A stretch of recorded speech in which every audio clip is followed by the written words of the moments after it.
Uttar Pradesh is set to witness by-elections for 9 assembly seats, with the contest anticipated to be a direct showdown between the NDA and the INDI alliance. In this scenario, Mayawati's party, the BSP, has ramped up its preparations to contest all seats, having already fielded candidates for 5.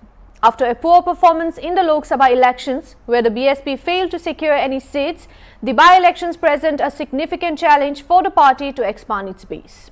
Facing a daily decline in voter support, the BSP needs to reaffirm its influence among Dalit voters to retain its relevance.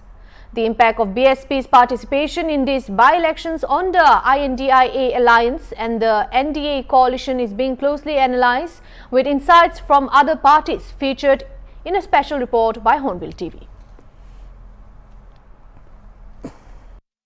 सबको चुनाव लड़ने का अधिकार है। मायावती जी भी चुनाव लड़ेंगी, हम भी लड़ेंगे।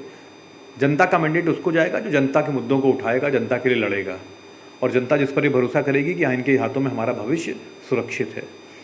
ये लड़ाई न्याय की है, ये लड़ाई संविधान की है। राहुल जी इसको पूरे देश में लड़ रहे हैं और उसी को आधार बनाकर हमने देखिए, अभी हम लोगों ने बीते चुनाव, हरियाणा में भी चुनाव देखा, उत्तर प्रदेश का भी चुनाव देखा।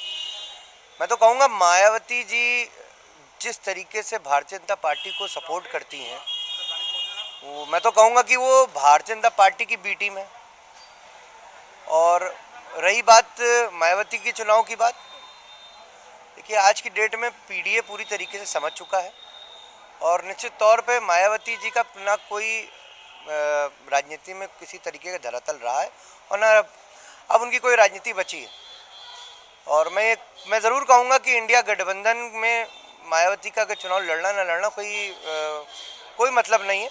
कोई किसी भी तरीके से कोई इंडिया गठबंधन को चोट नहीं पहुंचेगी। लोकसभा चुनाव में खाली हुई उत्तर प्रदेश की 10 विधानसभा सीटों पर उपचुनाव होना है, जिसकी तारीखों का ऐलान इलेक्शन कमीशन ऑफ इंडिया की तरफ से कर दिया गया है। जब से यह ऐलान हुआ है तब से सियासी पारा उत्तर प्रदेश में बढ़ चुका है। अगर बात करी जाए तो बहुजन समाजवादी पार्टी भी इस चुनाव में लड़ने के लिए पूरे दमखम के साथ तैयार है। समाजवादी पार्टी ने 10 में से 6 सीटों पर अपने प्रत्याशियों की घोषणा कर दी है। भारतीय जनता पार्टी ने फिलहाल कुछ नहीं किया, लेकिन उसी बीच दलितों की एक बड़ी पार्टी बहुजन समाजवादी पार्टी ने भी 5 प्रत्याशियों के नाम घोषित कर दिए हैं और 10 विधानसभा सीटों पर चुनाव लड़ने की तैयारी पर है। आप देखिए, बहुजन समाजवादी पार्टी जिस तरह से एक उत्तर प्रदेश में एक बड़ा नाम है, मायावती कहीं ना कहीं दलितों में जो है अपनी छाप छोड़ने वाली एक नेता है, लेकिन जो इन विधानसभा सीटों पर, जिसमें से अभी मिल्कीपुर की तारीख नहीं तय हुई है, 9 सीटों पर होने वाला उपचुनाव बसपा के लिए प्रतिष्ठा का सवाल बन गया है। प्रतिष्ठा इस बात की है कि इसे उपचुनाव में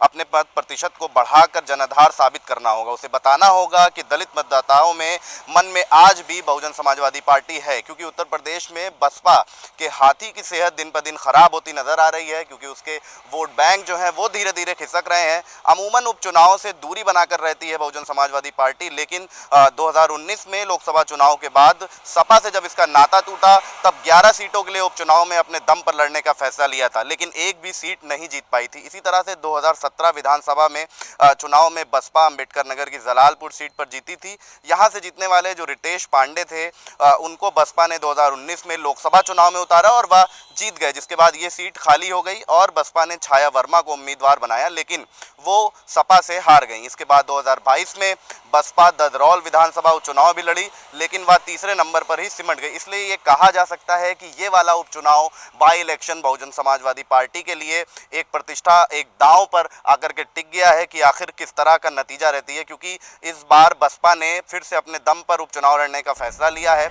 अधिकतर विधानसभा सीटों पर प्रभारी घोषित कर दिए गए हैं, जिसमें फूलपुर से गुड़िया देवी को कहा गया है, दांव लगाया गया है, और साथ साथ मझवा से दीपू तिवारी हैं, कटहरी से अमित वर्मा हैं, मीरापुर से शहनजर और गाजियाबाद से पीएन गर्ग विधानसभा प्रभारी घोषित करे गए हैं। इस तरह से बसपा सुप्रीमो मायावती ने कोऑर्डिनेटर ने अपने क्षेत्र के विधानसभा सीटों पर कैंप लगाने का भी निर्देश दे दिया है। और जिस तरह से उपचुनाव की घोषणा हुई है उसके बाद से ही आकाश आनंद जो कि कोऑर्डिनेटर हैं, और उनकी भी डिमांड पब्लिक के बीच बढ़ चुकी है, क्योंकि लोकसभा चुनाव में आकाश आनंद ने एक अच्छे तौर पे प्रचार किया था, यूथ पर एक अच्छी छाप छोड़ रहे थे। तो कहीं ना कहीं इस बार फिर से उपचुनाव में उनकी डिमांड है कि आकाश आनंद को भी प्रचार प्रसार में उतारा जाए, ताकि वो यूथ पर एक अच्छी छाप दोबारा से छोड़ सके। तो अब देखना होगा कि उपचुनाव में किस तरीके के नतीजे आते हैं और बहुजन समाजवादी पार्टी किस तरह की छाप छोड़ती है, और क्या आकाश आनंद को फिर से उपचुनाव में प्रचार की जिम्मेदारी दी जाती है। वीडियो जर्नलिस्ट विजय के साथ अशर असरार, हॉर्नबिल टीवी, लखनऊ।